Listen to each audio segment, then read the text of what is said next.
It's great to be here at Upad Towers in North West London, and Property Tribes has always had an affinity with Upad, but we're delighted now to have a more formal relationship because we're welcoming Upad as a sponsor of our Technology Tribe. And joining me is James Davis, CEO and founder of Upad. James, it's great to have you on board at Property Tribes, and I think it would be a good place to start. You know, PT and Upad started around the same time, about 7 years ago. Could you talk us through a little bit of how the company's developed? Sure, and I actually think there's a huge commonality with both PT and Upad in the sense that we've both started our businesses as landlords ourselves, realising that actually there's a huge lack of awareness and education for landlords out there on how to run their businesses better. Clearly most landlords are doing it in their spare time, and therefore it's not a day-to-day thing and not necessarily aware of what's going on. So the content that PT provides on a hourly basis is clearly a fantastic resource for landlords. But what we found at Upad, and why I set it up as a landlord myself, was if I was using a traditional high street agent to find my next tenants, I actually actively and still do want to meet my own tenants. I want to get that gut feel factor of what they're like, rather than just what it says on a piece of paper, and just to bring the whole thing to life, as it were. And also I've got my own tenancy agreement, so I was sort of having to pay the full price, but yet I was doing some of the work myself. And I felt also that the world is very much moving into a digital era, and so arguably the need for somebody to act in the middle has been diminished quite dramatically, and I think tools like PT and Upad allow landlords to self-serve and empower them to run the business themselves. And you've also got a changing marketplace. You know, we did a survey at Upad across 22,000 tenants, and 9 out of 10 of them would rather meet the landlord on a viewing compared to an agent. So I think the tide is changing in terms of tools that are out there for landlords to manage their own properties. Tenants are very much wanting to meet the landlord rather than an agent, so you're more likely to let a property faster by doing the work yourself. I think it's important to do viewings, as an example, yourself, to get that gut feel. And we always talk about getting a good tenant, and you only realise the value of a good tenant once you've had a bad one. So the effort is really, really worthwhile. And also, I think so many people on the high street have used lettings as a way of earning additional income in the current housing market with less housing stock, and charging landlords renewal fees, tenants admin fees. It's an absolute turn-off from a tenant's perspective when there's a £100 or £400 fee to pay to secure a property. And when you actually look at the work involved, there's a complete mismatch there. And for the avoidance of doubt, Upad doesn't charge any admin fees for that reason, that it is this turn-off factor. So it's very much a tool for landlords to run their own portfolio, compared to outsourcing it, which I think the marketplace has changed somewhat over the last few years. Fantastic. And I think you mentioned the importance of landlord education there, and one of the things that I know you're keen to do within your category is to help educate landlords how to get the most out of their property marketing. Yeah, so I think there's a few things that's worth mentioning. First of all, when you're advertising a property to rent, clearly 92% of all tenants are now looking online, so having your property on the main portals like Rightmove and Zoopla is a necessity. But I think there's more to it, and we do a huge array of videos like this and webinars, which we did one last night, and 2 more next week continuously, to try and educate landlords that actually it's now a digital marketplace. And what I mean by that is, yes, you need to get your property on those portals, but how it looks is far more important. So if anyone's used the Rightmove or the Zoopla app on your phone or iPad, for example, something like 95% of the screen is taken up with the image of that property. The price, the agent, and so on is very much in the background. So if you don't have images, or their images taken off your phone, for example, rather than a digital camera, an SLR camera, which should be on everyone's Christmas list, and it's also tax deductible, is really important because of how these tools now operate.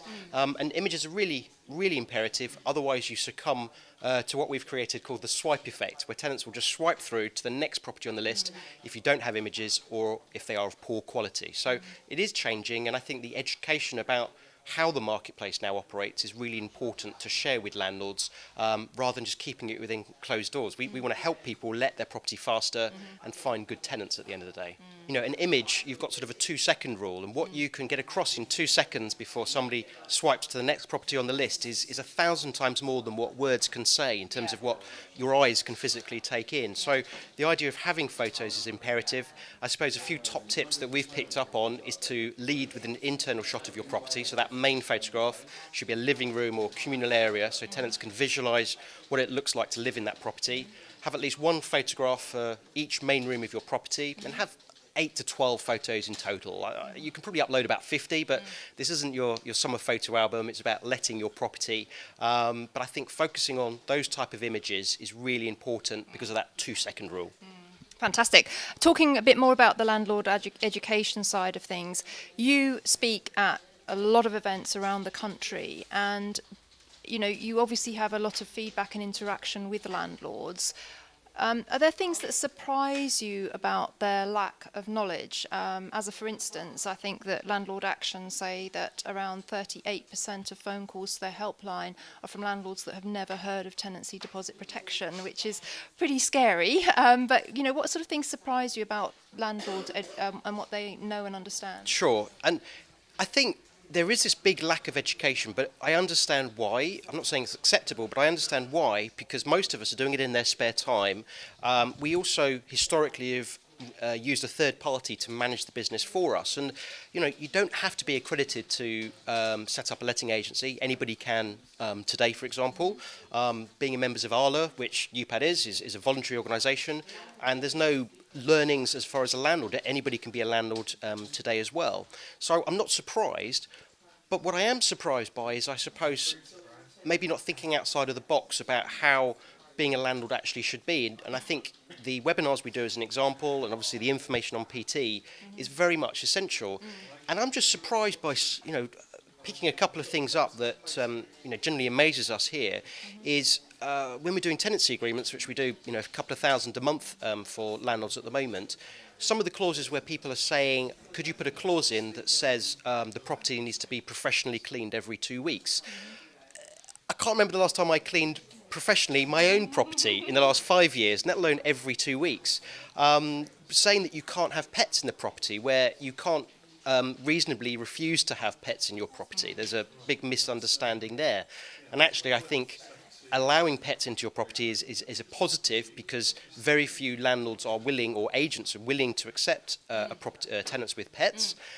You can protect yourself with a higher bond and ensure that the property needs to be professionally cleaned, and you'll probably be able to charge a higher rent for it. So actually, I think landlords should be using that to their advantage. Also, having a bond that isn't refundable if somebody leaves before 12 months. I mean, it's just some of these clauses, they're illegal and unenforceable. But it's trying to educate people about what you can say and stroke you should say. And I think, picking up on what you mentioned earlier with Landlord Action, let's not forget the amount of legislation that is out there for landlords. In particular, and one of my big bugbears is this burden of proof that exists. So should there ever be an issue with your property trying to get the deposit back, the burden of proof is about being able to say the state your property was in at the very beginning. And the only way you can really do that is having an inventory done.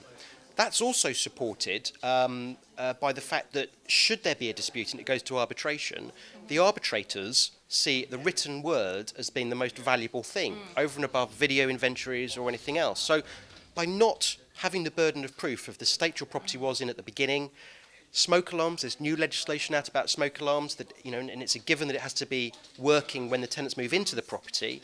But just to be able to stand up in court and say, I tested it and it was working, you don't have the burden of proof. So the idea that a third party, maybe an inventory clerk, that is checking it for you and it's written within the inventory, covers you in the unfortunate opportunity that may come about of having a dispute.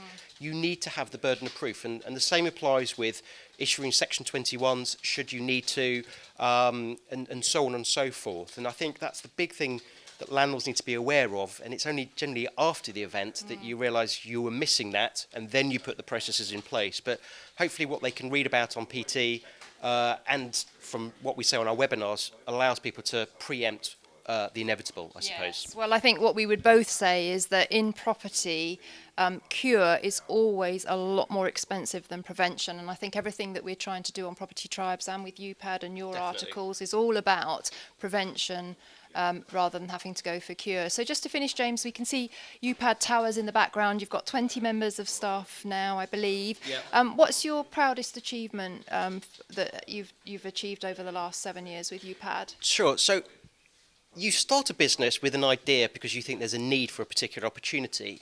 But I think a few years down the line, where we are now, I think the proudest bit I get is the fact that it is everybody in this company, within these four walls and a few people that work outside of the office, that has built a business up that is really recommended and adored by a lot of our customers. So something like 60% of all our new business comes from recommendation from our existing customers.